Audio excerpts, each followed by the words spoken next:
Assalamualaikum dan salam ceria semua. Selamat datang ke podcast TVPSS Bisa Channel. Hari ini kita nak bincang tajuk paling ditunggu-tunggu masa raya, duit raya. Duit raya? Oh, kalau pasal duit raya, muka berseri-seri.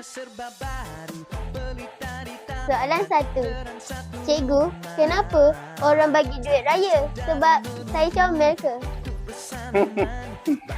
Comel tu nombor 2. Nombor 1 ialah untuk memeriahkan suasana hari raya, terutama kanak-kanak.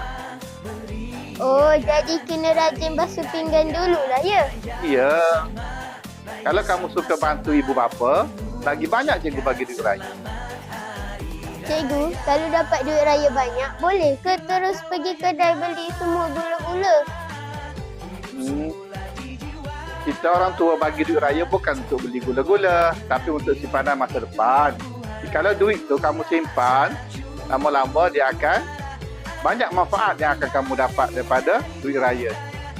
Jadi jangan membazir beli gula-gula.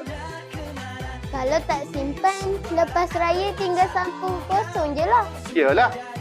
Seeloknya duit raya ni kita simpan dalam bank. Kalau kita pegang di tangan, kita akan selalu nak guna. Kalau simpan dalam bank, lama-lama masa kamu perlukan, kamu boleh keluarkan duit raya tu. Cikgu, ada murid yang kira duit raya tiap-tiap malam sebelum tidur. Itu normal ke? Ya ke? Ada ke? Tak tahu. Soalan kamu tadi mengingatkan cikgu pada cikgu zaman kanak-kanak dulu. Kalau masa cikgu kanak-kanak dulu sebelum tidur, mesti cikgu akan bilang berapa cikgu dapat duit raya pada hari ini. Esok malam kira pula berapa cikgu dapat. Dan akhir sekali kita tahu jumlah dan kita pun tanya adik-beradik kita siapa yang paling banyak dapat. Cikgu rasa itu ialah satu kita kata tanda kemeriahan hari raya bagi kanak-kanak. Apa nasihat cikgu kepada murid tentang duit raya? Nasihat cikgu, kalau boleh gunakanlah duit raya yang orang bagi ni untuk masa depan.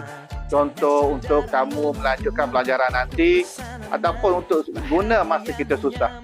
Jangan membazir dan jangan biarkan duit raya itu berlalu begitu saja. Baiklah kawan-kawan, jangan jadi raja boros raya. Jadilah juara simpanan. Cikgu ada satu duit raya untuk kamu. Nah, alias Sumayah.